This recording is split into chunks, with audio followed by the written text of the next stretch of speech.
Hello everyone, welcome to our channel test and travel.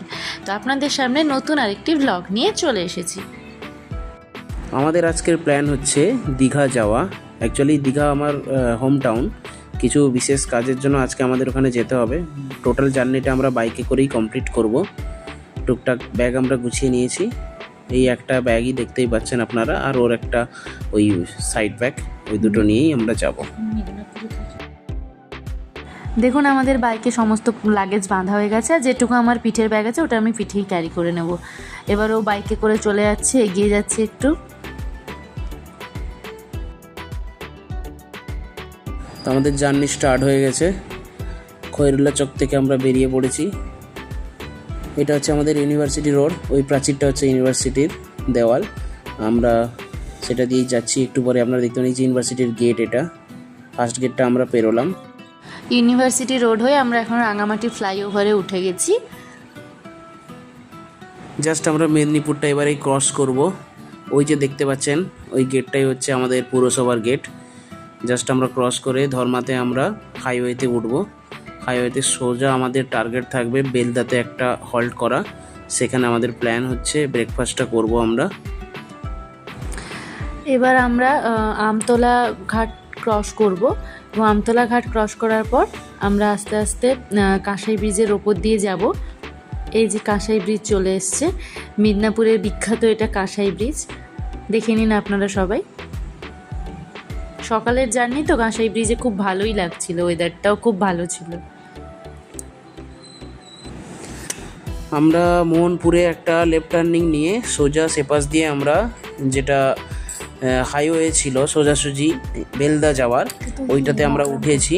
Makrampur পেরিয়ে এটা just Belda ঢুকবো, তার আগের কিছু ফুটেজ নেওয়া ছিল। এটা হচ্ছে ওই জায়গাটা। এই জাস্ট আমরা বেলদা টার্নিং মোড়ে এটা ঢুকছি। এখানে সামনেই একটা হোটেল আছে, যেখানে আমি প্রায়শই এটা দিয়ে যাওয়ার সময় এখানেই আমি কিছু না কিছু ব্রেকফাস্ট করে যাই। এই যে দেখতে পাচ্ছেন, আমি জাস্ট ওর সামনেই দাঁড়াবো। এই যে হোটেল রিয়া। আমরা বাইক থেকে নেমেও গেছি, দিয়ে একটু চোখে মুখে জল নিয়ে নিজেরা একটু ফ্রেশও হয়ে গেছি। দিয়ে আমরা ভাবছিলাম কি খাবো, দিয়ে আমরা দুটো ডিম টোস্টের অর্ডার দিয়েছিলাম ওখানে। ডিম টোস্ট দুটো চলেও এসেছে, দেখেও দিলাম আপনাদেরকে। তারপরে আমরা সুন্দর করে ডিম টোস্ট খাওয়াও হয়ে গেল। দেন আমরা আবার এগরার উদ্দেশ্যে রওনা হলাম। এবার ডিরেক্ট আমরা এগরায় থামবো। এগরায় আমার মার সাথে একটু দেখা করার আছে, তাই জন্য ওখানে থামবো। এবার চলুন আমরা চলে যাই এগরা। প্রায় 20-25 মিনিট ড্রাইভ করার পর আমরা এগরা ঢুকবো। এবারে এগরায় ঢুকে আমার শাশুড়ি মার সাথে দেখা করে কিছু জিনিস নেওয়ার ছিল, যেহেতু আমরা ডিরেক্ট দীঘা যাচ্ছিলাম। তো উনি চলে এসেছেন, ওই রাস্তার ধারে একটা জায়গায় আমরা দাঁড়িয়েছিলাম।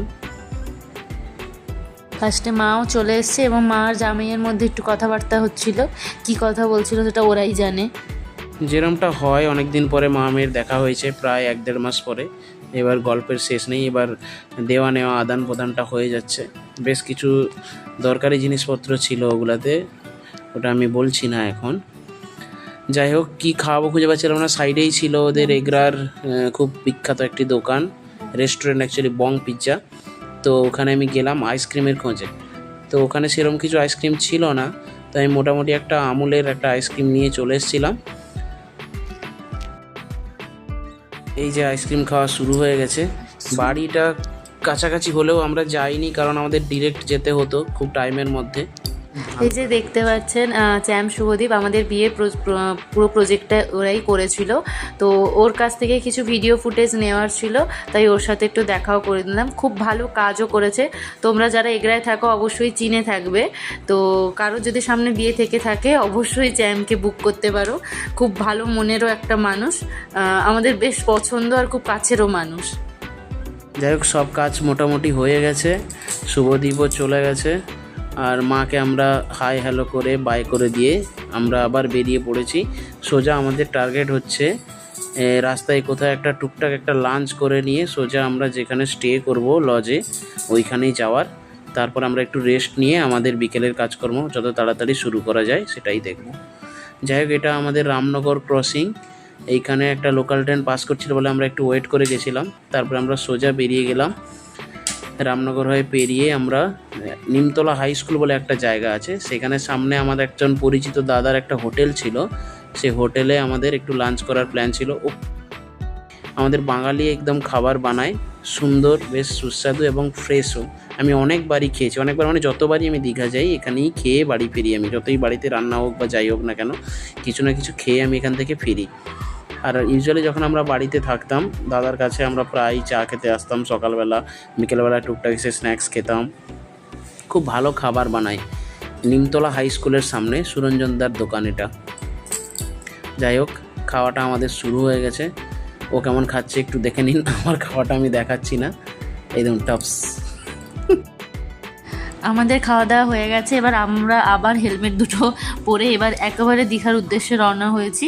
এবার একেবারে আমরা হোটেলের সামনে গিয়ে দাঁড়াবো। কি সুন্দর ওয়েদারটা, রাস্তাটাও বেশ সুন্দর। এই যে দেখুন দীঘা গেট চলে এসছে, এবার দীঘা গেটটা ক্রস করে আমরা একেবারে হোটেলের সামনে গিয়ে দাঁড়াবো। এইটা হচ্ছে আমাদের Digha bypass turning, Swami Vivekananda road. যারা দীঘায় থাকো তারা অবশ্যই চেনো এটাকে। তো সোজা আমি ক্রস করে বেরিয়ে যাচ্ছি। এটা এই যে সামনে, এটা দীঘা ডিএল হাই স্কুলের রাস্তা। আর ওই সোজা যে রাস্তাটা দেখছেন, যেটা ডান দিকে ঢুকে গেল, ওটা আমাদের গ্রামের রাস্তা। এই হলুদ বাড়িটার কয়েকটা বাড়ির পিছনেই আমার বাড়ি ছিল। এটা হচ্ছে আমাদের দীঘার যেটা নতুন bus stand, new Digha bus stand, সেইখানে। এখানে হ্যালিপ্যাডের মাঠটাও আছে। যাই হোক, এটা আমাদের বন্ধুর একটা লজ, দীপাঞ্জনের লজ। এটা তার ফ্যামিলির অ্যাকচুয়ালি, হোটেল ব্রাইটন। আমি খুব রুমের জন্য সবাইকে রেকমেন্ডও করব, সবাই এসে ভিজিট করতে পারেন, স্টে করতে পারেন, খুবই ভালো। আর এখানকার স্টাফরাও খুবই ভালো, দাদা নিজেই দেখাশোনা করেন সব। আর যাই হোক, আমাদের বন্ধুকে বলেছিলাম বলে মোটামুটি সাডেনলি একটা রুম আমাদের ব্যবস্থা করে দিয়েছিল। যাক, আমি চেয়েছিলাম আমার বন্ধুটা যেন আমাকে একটা মোটামুটি একটা এসি রুম ব্যবস্থা করে দেয়, জাস্ট বিকজ আমি জাস্ট একদিনের আগেই বলেছিলাম, যেটা খুব অসম্ভব ছিল রুম ম্যানেজ করা। তাও ওদের ম্যানেজারকে বলে আমার জন্য এই সুপার ডিলাক্স রুমটা অ্যারেঞ্জ করে দিয়েছিল একদিনের মধ্যেই।